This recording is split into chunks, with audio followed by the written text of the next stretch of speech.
Alright team, welcome to the day one for the Selenium training, the batch of September 29th. Hope at this time everyone is able to hear and see my screen clearly. So without any further delay team, we're going to get started and we will spend the next few minutes getting a good introduction into the tool. I do not want to focus on any theoretical concepts or presentation point of view. I want to start showing you everything in a very practical manner.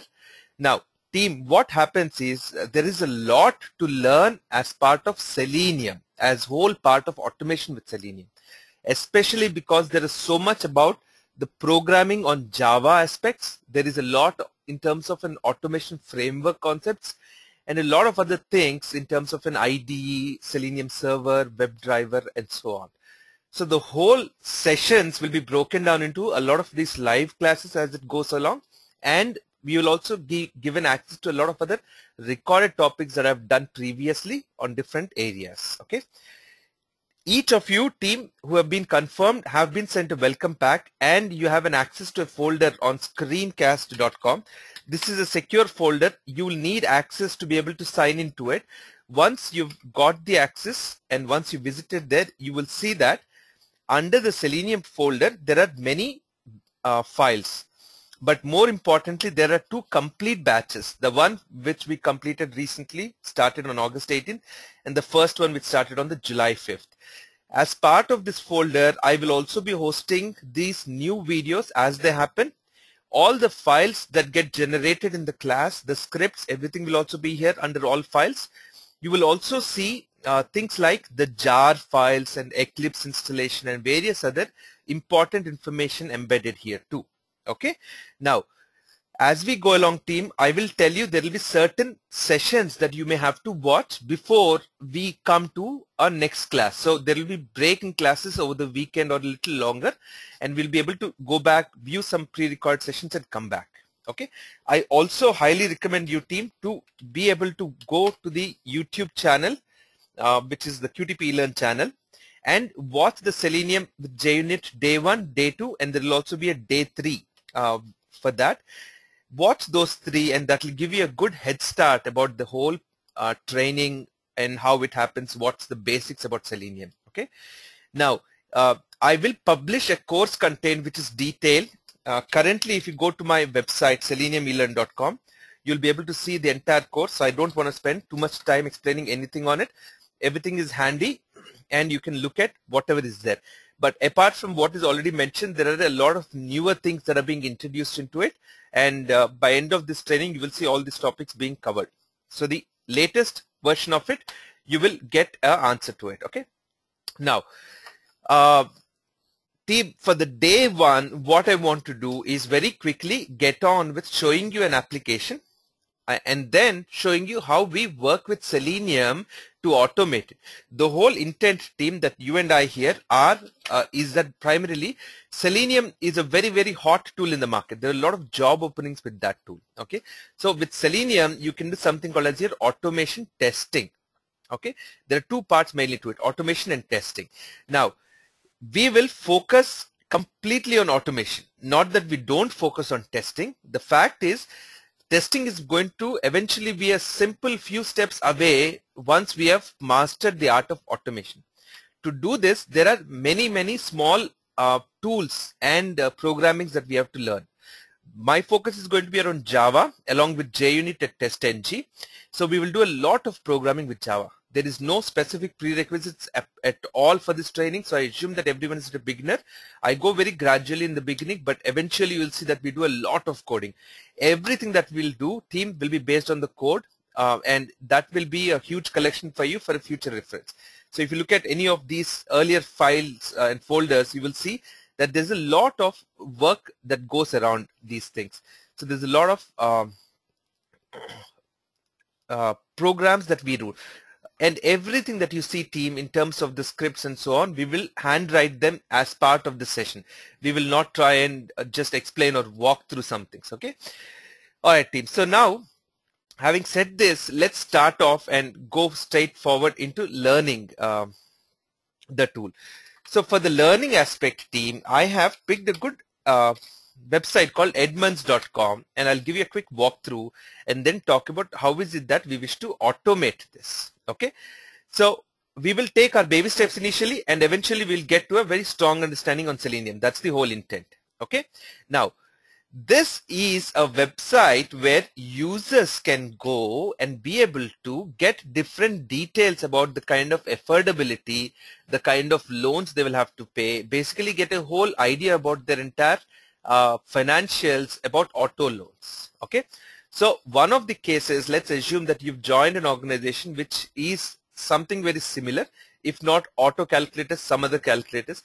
If not calculators, some other application which does a process. The whole idea is the users can come here and, for example, in this case, enter some monthly payment that they can afford in terms of their price range and click on go.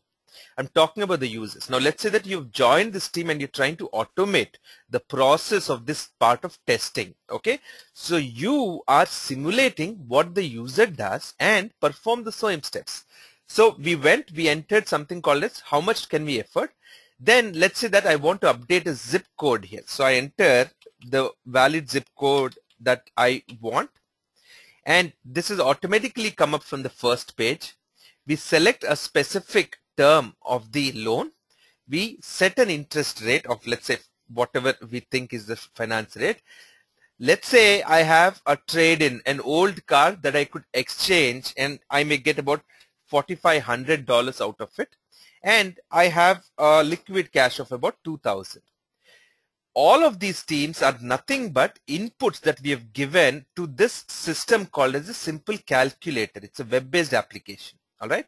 So depending on these inputs that we've given, this application processes that input and gives us a specific output, and that is what we're trying to see. This whole process of taking inputs, entering it into the application and getting an output back is our current scenario. Okay, not a complex thing, very simple structure. Manual users, you and I, we use such things very regularly in our daily life. Now the next step as part of that is the users will go and click on the calculate button.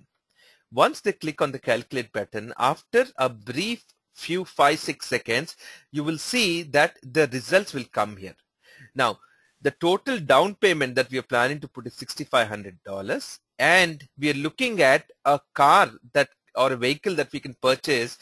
The sticker price or the MRP or whatever be it is around this range.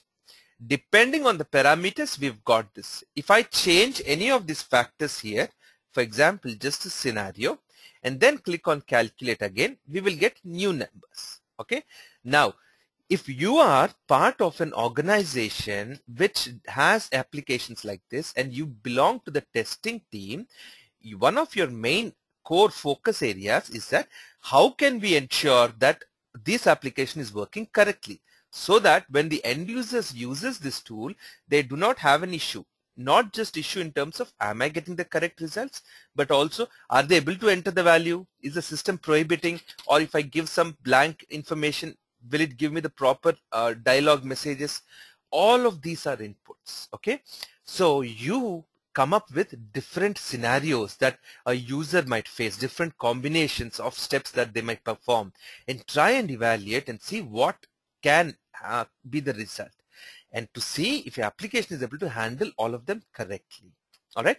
Now that was a very, very quick walkthrough, team, of what I wanted to give you. Now what I'm going to do is show you a very simple Excel that I created, in fact, for a QTP session, but we could use the same thing out here.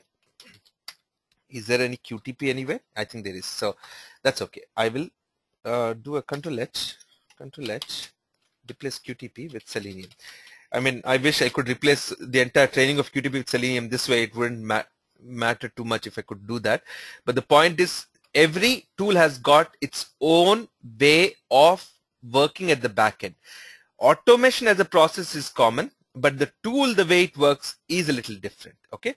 So at this point, team, let us not even talk about automation. Let us talk about how do we document these steps and then how do we try and perform them. Now, our end goal is to create a kind of a system or a tool or a script which can do whatever we do manually or most of it and be efficient at the same time. In the sense, if I'm doing it in 5 hours, it should be able to do it in half an hour, something similar. Okay, it should be able to do more work than we can do as manual users. We can reuse it in the sense that in future I will be able to go back and do the same. It's not like I do all the hard work and only one time I get the results. I would like to reuse it. The third aspect to the whole automation part is called as your accuracy. If it's efficient, what we try and do, if it is reusable, but if it doesn't give us accurate results, then it's a waste. So what it means is, unless whatever we try and automate, now we will get to it, unless it is efficient, reusable and accurate, if these basic things are not met, then we are not successfully being able to automate that application. Okay, that's our ground rule. Now team, as you being a part of the testing organization, and let's say you've come into it, it is very important for you to document as to what you're planning to do. Okay, now the way you would test this application manually is, you will open the browser, you will go to the URL, you'll enter a combination of values, you'll process the loan application, you'll capture what results are comparing, you'll compare the result, capture the results that are being displayed, compare it with what is expected, and then close the browser. Right? So these are at a high level what you would as a manual test engineer or user perform. Okay. Now, as this happens team, would it mean that if I go to this application, perform a few steps on one given set of data and say that, hey, listen, it's working. I've entered values, no errors in entering.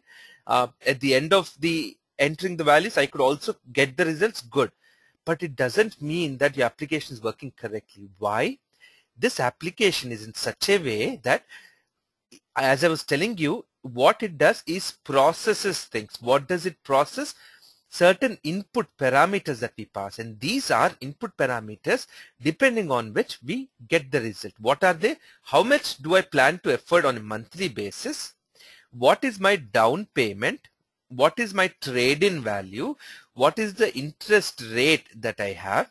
These are the various parameters, and there could be more, of course. Okay, but these are the basic parameters in one scenario. And if I change the scenarios, my output is changing. Okay. Now, if I test for one set of such data, I can never confirm that my application is perfectly working. I need to keep changing, trying different combinations and sets of data and see how it works. What if a user puts in and says by an error that affordability is 0 per month? Then what should be the result? If the down payment is, let's say, 0, or if, let's say, rate is very high because they have an extremely bad credit, or the trade-in value, right? Yeah, trade-in value, they don't have anything. So look at all these options. Look at the different combinations, right? So different users, different backgrounds, they have different needs and they do it.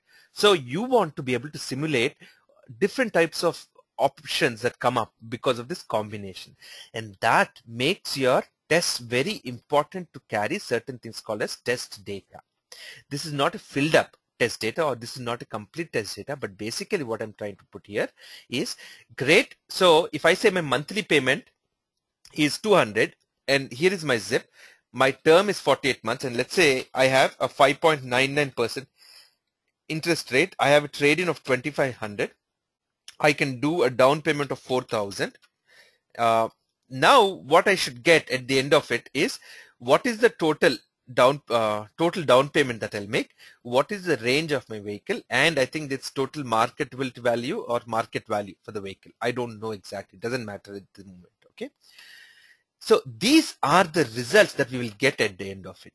I, as a manual user, I am supposed to do this, take these values. So I just gave you one scenario. Now I can paste the same things here or increase this trade-in by 100 each time, and I get different sets of values. I get different values, right? Currently, as manual users, the whole world has been doing this process so far. I'm showing you what we typically do as manual users right now. All right. So we have to go take this information, manually type it into my application, everything, perform the steps like a user would do, look at the values that will come out, and take that value, put it out here, something like whatever, I don't even know, but just putting some random numbers, okay? And let's say 25,000 to 30,000. Just some random numbers, team, okay? And let's say 24,000. And then we have to compare and say, oh, okay, this is a pass because this is correct. What are the 2-3 main issues, team? Number one is that this is not my complete list of data. I can have hundreds of different and sometimes thousands of different combinations of it, correct? And this is not the only functionality. We were only doing what can I afford, but what about car loan calculator, car lease calculator, APR versus cashback, maintenance costs and recalls? Look at the amount of functionalities, different things, right? So you need a lot of effort to do it. You have to go physically and do it every time. There's a lot of effort. It is time consuming. Okay. So it is not efficient. Number one. Second, while I'm entering, let's say I take 200 here, and while entering, I make a quick mistake because I'm trying to do it quickly and I put 2000. I don't notice it. I capture whatever I get and I go back and I put that value here and I see it's a fail. Then we realized and we'll think, why did we get a fail for these inputs? You keep retesting it, you get a pass. So it can not be accurate as long as you're constantly doing the same activity manually. You tend to fail. You tend to make a human error, and that's why it's a problem. Okay. Next thing is great. All done. A lot of hard work. Manually tested this month. Done. Tomorrow something changes in the application. A new button comes here. Loan term, instead of 60 months or something, it will talk about days or years or whatever, or another finance rate options. Then you are stuck with having to redo everything again, repeat it. So you're not able to reuse any of your earlier hard work. And that problem has a solution, and that solution is automation, and Selenium is a great automation testing tool, team. All right. Does it make sense as to what I just mentioned? I hope it's a good, clear background for you. Team, at the moment, are there any questions which are related with what we covered? Do not ask me, please, kindly. Questions on trainings, timings, cost and all that, keep it for offline through an email exchange. Anything should be related with what we are learning for the day or what we've learned so far in the training. Okay. If you have questions, please feel free to interact. There are over 50 participants in this current session. Hence, your way of interaction should start with the chat messages. If your question is still not getting answered as part of the chat, you can raise your hand, and at that time I will have you unmuted. Okay.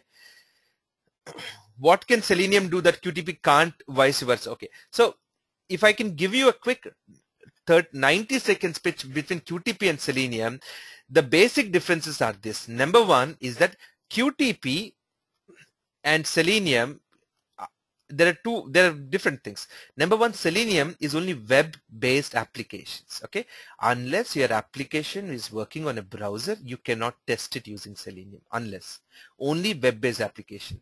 QTP can do web-based applications, and you can have different add-ins to work on things like SAP, Siebel, a .NET Windows app, or client server, and so on. Okay, Selenium can do cross-browser. You can do this, take the same test without much changes, run it on IE, Firefox, Chrome, Safari, and even your mobile browsers like your iPhone browser or your Android browser and so on using a WebDriver.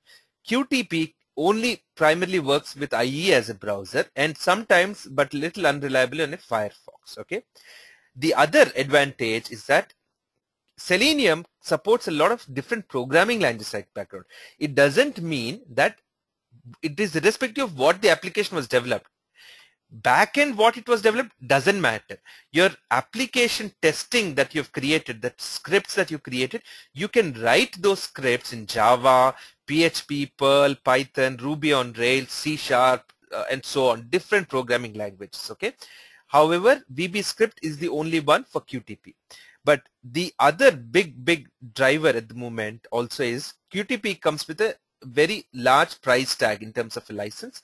Selenium has absolutely no price. It's an open source tool, so anyone can buy, anyone can download and configure it and start using it. All right, those are the primary advantages. Then there comes the nitty-gritties in terms of you can do a lot of parallel testing, the efficiency that we're talking about on automation. What QTP can probably do in 10 hours, Selenium can cut that life cycle down with its grid framework, run tests in parallelly over the cloud or locally, and do it in 1 hour. Just giving a conceptual idea, need not be the same comparison, but it can cut down the test life cycle also very significantly. All right. Why do you have to learn Java when it is an automation tool? So what happens typically, team, is the automation tool is built. Okay. You have to give instructions to the automation tool to do certain things. Okay. When we do something called as a record, which we'll see now in a minute, you will see that everything is captured, everything is being performed, but there are limitations which we'll come to in day 2 and 3. Primarily, the whole power of automation is with the scripting, is with the programming language. If you cannot code or learn to code, there is no need for such a automation engineer, at least in this current industry. They don't need people who can just do a record and run. They want people who can customize, and there's a lot of advantage for that. Okay. Now, so what I'm going to do, team, is now let me start with showing you Selenium IDE, and then I'll come back to some of the other questions. When you get the installation instructions, actually configuration for your Selenium IDE, how you can set it up on a Firefox. It's a very simple document. It's a very simple process. In fact, you can go to and say Selenium download, and you will see the link. You just click it, open it through Firefox. It will automatically install the latest Selenium IDE on your toolbar in Firefox. Okay. Now, what I have to do is open up Selenium IDE, and here is the view or the UI for this tool. What basically comes, and the real neatness of this IDE tool is it's very easy, very simple to look at. It is not as complicated as a QTP or other test automation tools that you look at, and it still is very powerful to perform whatever.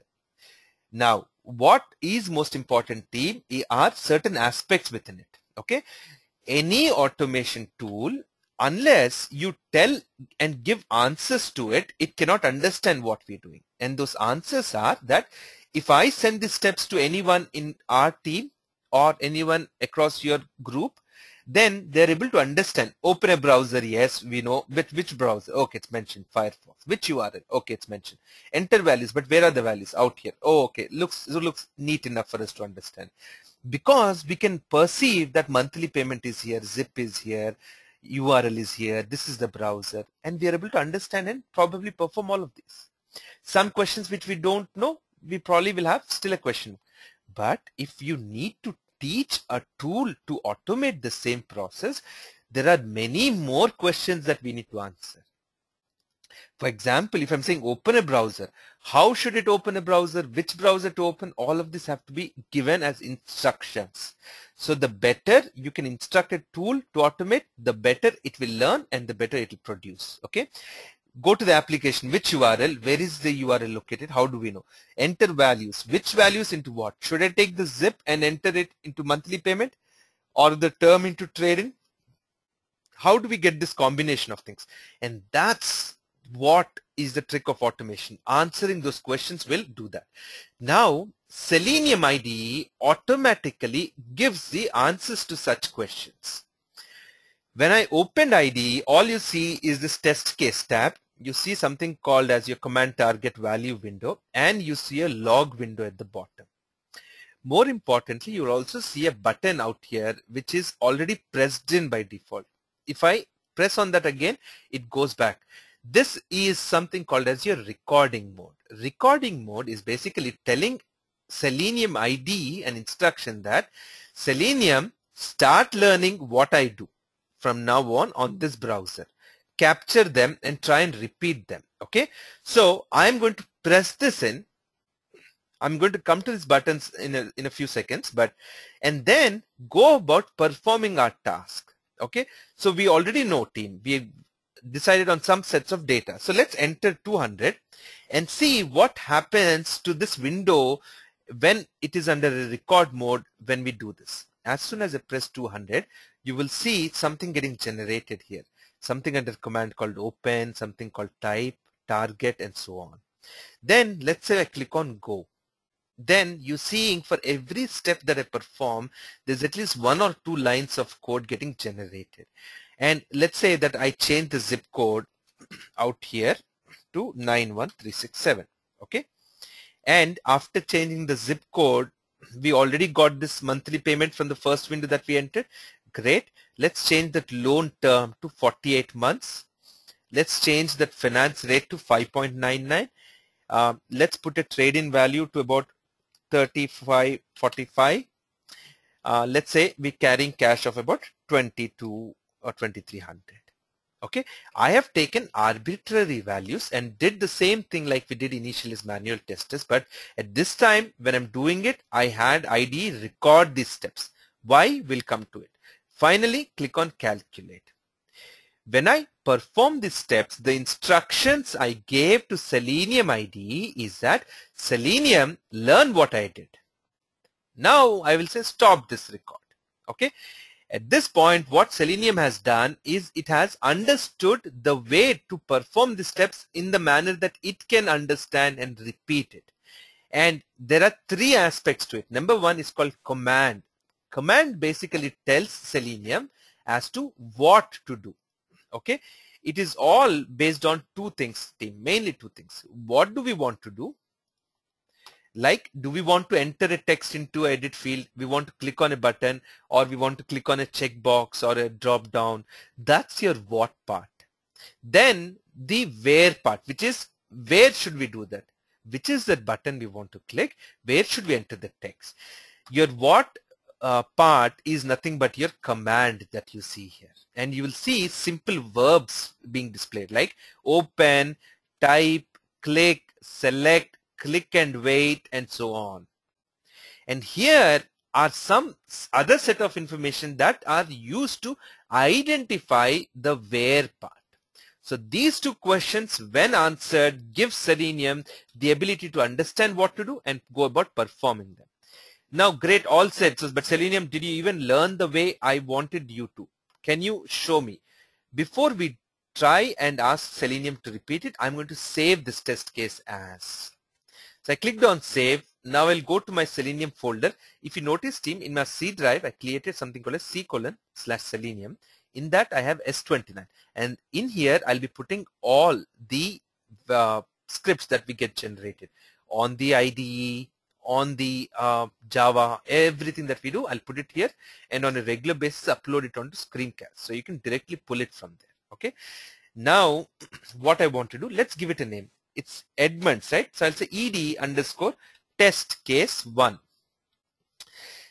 Now, ed underscore, what is this test case? Test case is nothing but a simple set of steps that we will perform that have a specific beginning. There is a beginning to that steps. There are a series of steps we perform and there is an end to it. Then we know how we start and how we should end. And the test case is basically giving us exactly what to do every time. For example, applications where like your Facebook, you can go to facebook.com, log in, send a status or add friends and log out. So that's a test case. So that user performs that as regular action, and that's a scenario that we need to test, and they become test cases. This is a scenario that I need to test where user is going in and able to enter inputs. Have I yet taught Selenium how to capture the values here? Not yet, but at least the first few parts I did. Now that we saved it in our folder by saying save test case, I will go and say play current test case. What it would give as an instruction to Selenium is, Selenium, great, you have performed, you've learned, now let's run it. Do you see this, team? The run has happened, but it has happened extremely quickly, correct? It just went through, and you see that suddenly there are colors being displayed, there are new lines getting generated. This is giving us a status kind of report at the end of executing and finishing that. It's basically saying, did this step run? Did this step run? Was there any issue? Totally any problems anywhere? And any failures while we're trying to do that? That's what is getting displayed here. Now, too fast for us to see how Selenium has actually did it, and then I can slow down the test speed. Just slide it and now rerun it.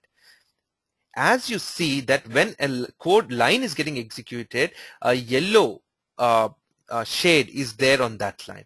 As a line gets completed, it becomes light green in color. Do you see that happening, team? And as you see that is happening, you will see these steps being formed here. Okay. Now, let's try and understand what this is probably doing. Each of these steps are giving a specific instruction. Okay, a specific instruction to Selenium to perform that on the application. Is there a way that I can ask Selenium to go a little more slowly so that I can relate with what command, what target, and what it is doing? Yes. Right click anywhere and say toggle breakpoint. What it does is puts a pause kind of a icon on that step.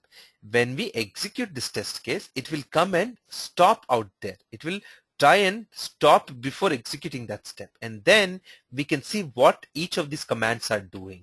Okay, team, what is a great way to learn this? I can always keep up my first session, say help has this, options is this, read this, do this, download this, and so on. My strongest belief, which people really appreciate and they come for the training, is that when I show you things practically, it is much more retaining in your brain. However, that means that I'm not doing a spoon feeding. So it means that you have to practice.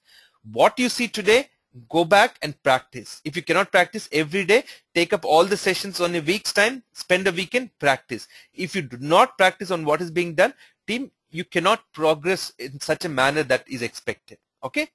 So please practice on what we do. Now with this breakpoint that I said, how did I create? Let's create one more. Let's say this, whatever this select is doing, we don't know yet. And say toggle breakpoint. And now I'm going to say play this current test case again. When I do that, it is showing yellow on line 1. What does that mean? It means Selenium is saying, I'm ready to execute it. What do you want me to do? At this point, I can say pause or resume. Resume it from now. It's already paused. Resume. Or I can say step. When I say step, it will execute that and go to the next one. What happened? It was at a different URL earlier. It was at a different, if I manually go back, okay, it will try and resubmit it. It was at a different URL. But when I said open, it took this browser from edmunds.com and put calculators as an extended URL to it and went to that URL. It's got a base URL which tells which is the home page.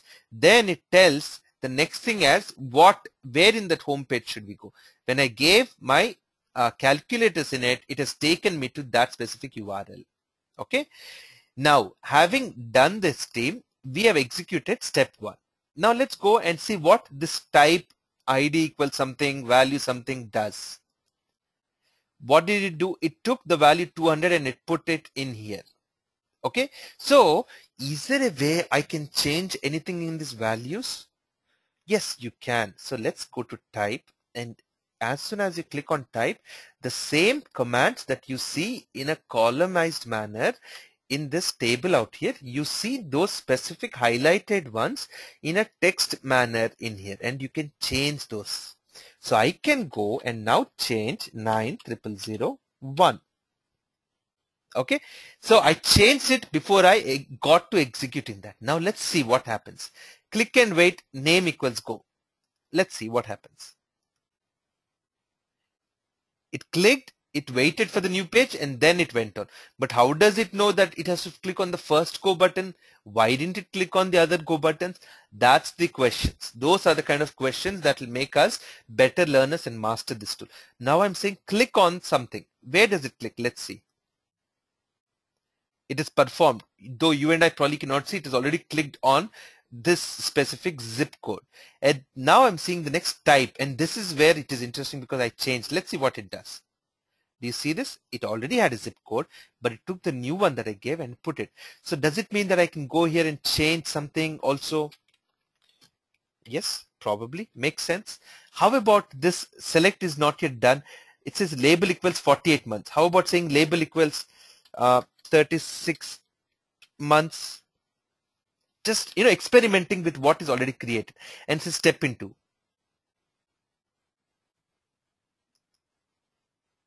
What happened? Did it even do that?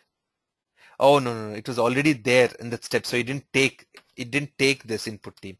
That's why it didn't do. But the whole concept is I could change whatever I see in these values, and I'm able to, it's just like providing different values as we were doing in this test data. So take these values and put it in here, and Selenium has already created a script very quickly to be able to perform the same things. It is taking all the values and it is performing those here. Great. How about I now change it to something else, something different altogether. Let's say that I go in here and instead of 200, let's say I change 345. Random, playing around with it, seeing what will happen to the tool when we do something. Okay, label equals 36 months. Let's say now I want label equals 40 months instead of 36 months. And type this, okay, whatever. So giving different information. We saw what the breakpoint does. It will pause for us at that point. Now let's remove those breakpoints by right clicking and again selecting that, or just hitting your B on your keyboard with the selection on that specific step. And let's rerun this test.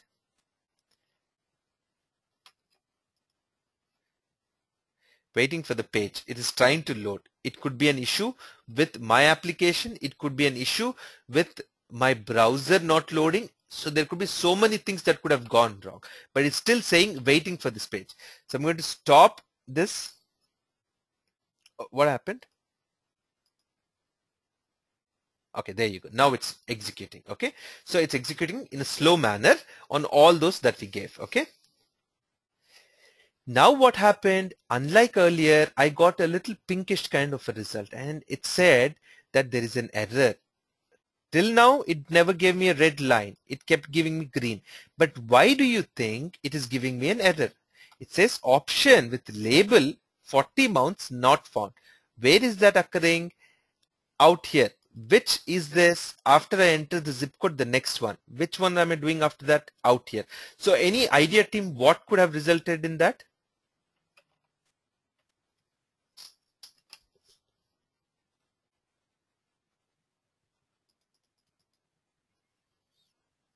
You can use the chat team to send me a message about it. What could have resulted in it?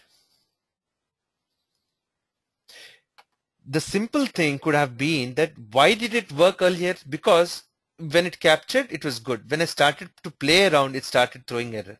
So I wanted to put 40 months in here. But what do I get? I get 36, 48, 60, 72. There is no option for 40 months. So it cannot select something that is not there. When I try and force Selenium to perform a step and it cannot, it either stops execution or it shows that it couldn't. And that's what it did. At this point, it stopped the execution. It is also telling me that an error occurred. Okay, so this log is a way for you to represent that information. Now I can say clear whatever I see here, and I could rerun this test with corrected set of data. So how about 60 months? That should be good, probably, correct? And we can rerun this test now. So team, that's a quick start for kind of a day one. There are a few more things that I wanted to do, but it requires a little bit more on the target and command part, which will come to tomorrow, primarily on the xPath and so on. Okay, is there any way to export the log? There may be a way to export the log, but typically what happens, team, is that whatever you see here in a real-time scenario, we rarely work with an IDE. IDE is a great starting point to start working. Once we are done with the basic concepts out of it, then we get into the real automation through coding, either a Java or any other language, and we will use a WebDriver concept or an RC concept to run the test from our code directly. Whatever you see here, we will ourselves physically write this code in a different language and start working with it. So IDE, if you ask me, I'm not an IDE expert. Because I didn't spend so much time on it. Very quickly, we go away from IDE into the most important aspects. But IDE is a great starting point to learn our fundamentals. There could be, probably I could right click and copy this, or select all and copy and see if I can paste it. There you go. You could copy that and paste those results. That is a question which is asked in the chat. Does IDE works only with Firefox? Yes. So your Selenium IDE, which is your integrated development environment for those tests, is only working, will only work with a Firefox browser. Yes, you can record and run only on a Firefox. I cannot change the browser in this way. But when I move it using a server or a WebDriver, I can run it on different other browsers. All right. Could you give an idea of what percentage of your session would be focusing on IDE? Kritika, I would say 5%. So basically today and tomorrow, and then IDE is over. Then we won't even come back to IDE. Just a little bit basics on it sometimes to see, hey, what did this great tutor called IDE teach us at the beginning? What you see as those 3 free demo videos on YouTube is everything about IDE. So anyone wanting to learn Selenium as a quick free start, those are the videos.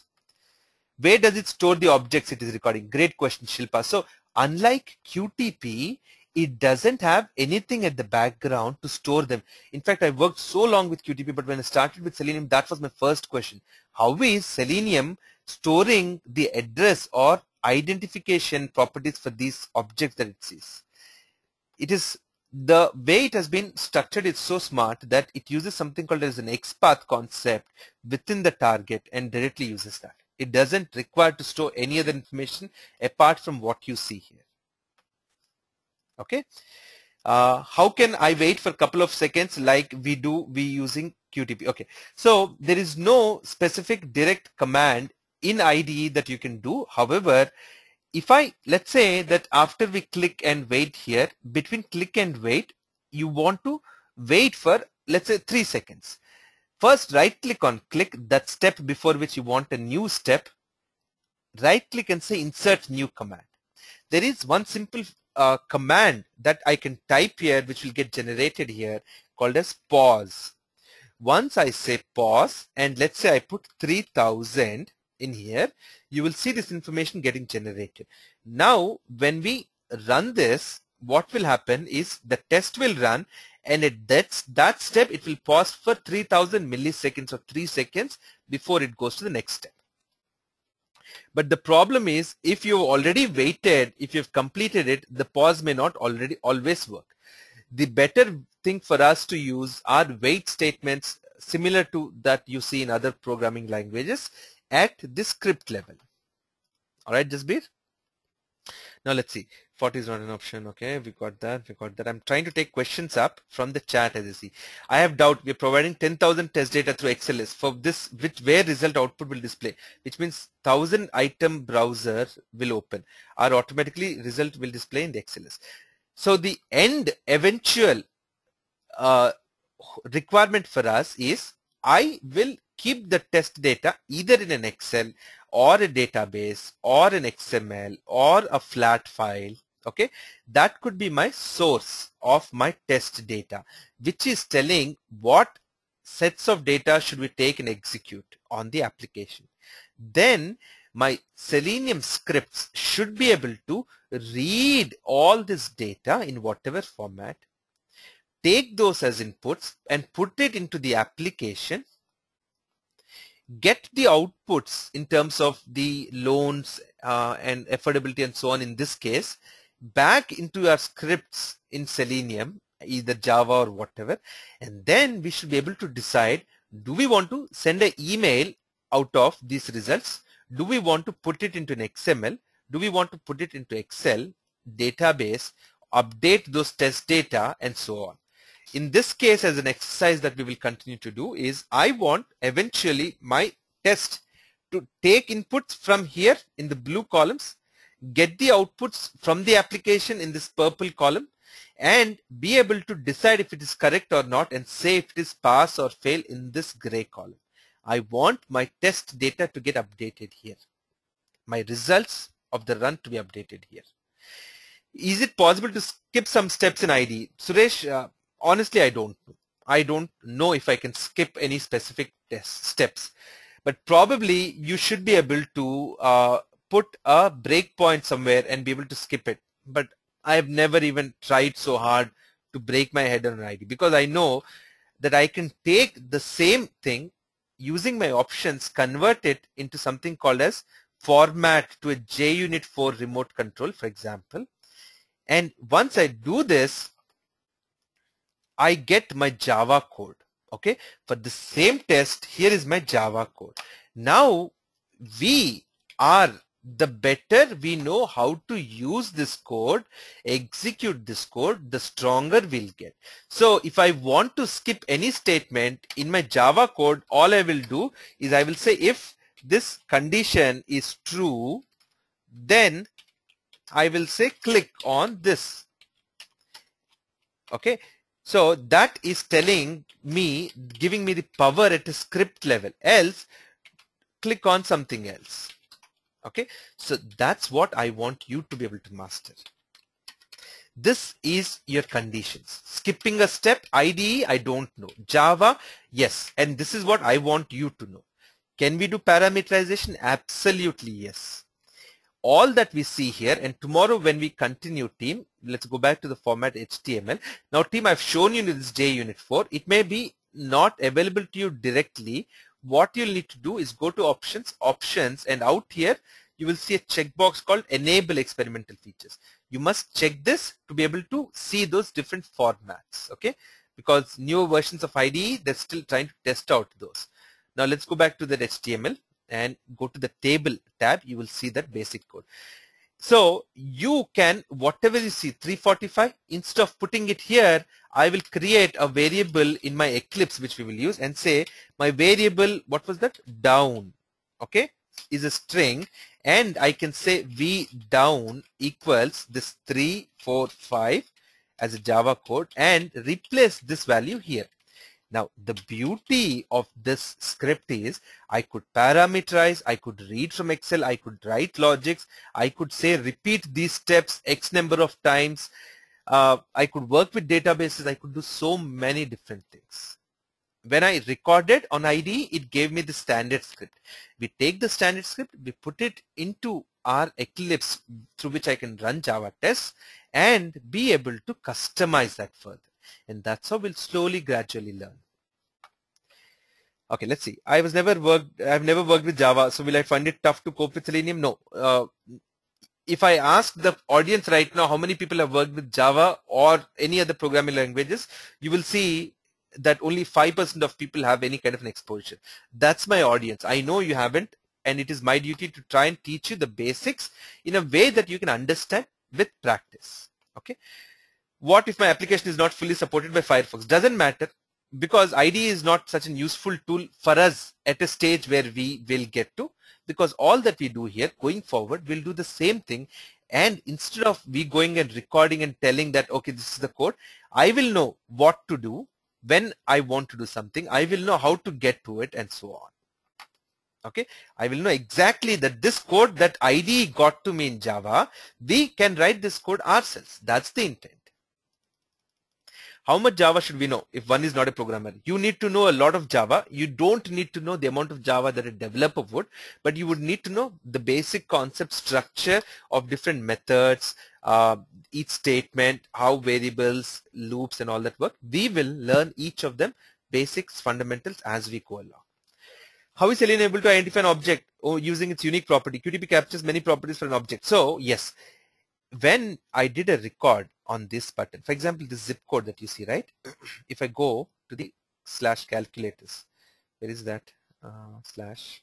So team, sorry, it's already 6:47. I was trying to take a lot of questions from the chat and kept it a little interactive. But let's see. Basically, very simple, very quick. I wanted to show you that if I, at this point, start to record, when I clicked on this go, this is the button we got, correct? Now, this is the line. If I click on record, and let's say I enter 234, and I click on this go button, okay? I click on this go button, enter a vehicle price, okay? Fair enough, 345, and I click on this go button. Now do you see, for the first time, it gave name equals go. but the next go button I hit, it generated completely different. So those are the attributes, how Selenium picks up those targets. That decides the identification, okay? Amit, that was the answer to your question. Core Java, don't worry about all those fancy terms that the industry is using. You need to know Java, basic as a programming language, which is core Java, and that's what we will do. Difference between Java and JUnit. So team, I'll take most of the other questions which are pending in the next session because I'm already 3-4 minutes over the scheduled end. But primarily, JUnit is a subset which has been brought out of Java. It's a framework already built in Java, okay? So first, we need to know basics of Java, and we can do it through JUnit also. JUnit gives certain kind of functionality that makes our tests better, and when we apply the concept of ANT tool with it for reporting, you will see you have more customized results, okay? So that it's easier when I show it to you in a practical manner. Team, that's about it for now. The day 2 is going to be probably on Tuesday. I will communicate to you because a lot of people have a long weekend. So I will keep you posted on the day 2, sorry, and the next steps with it, okay?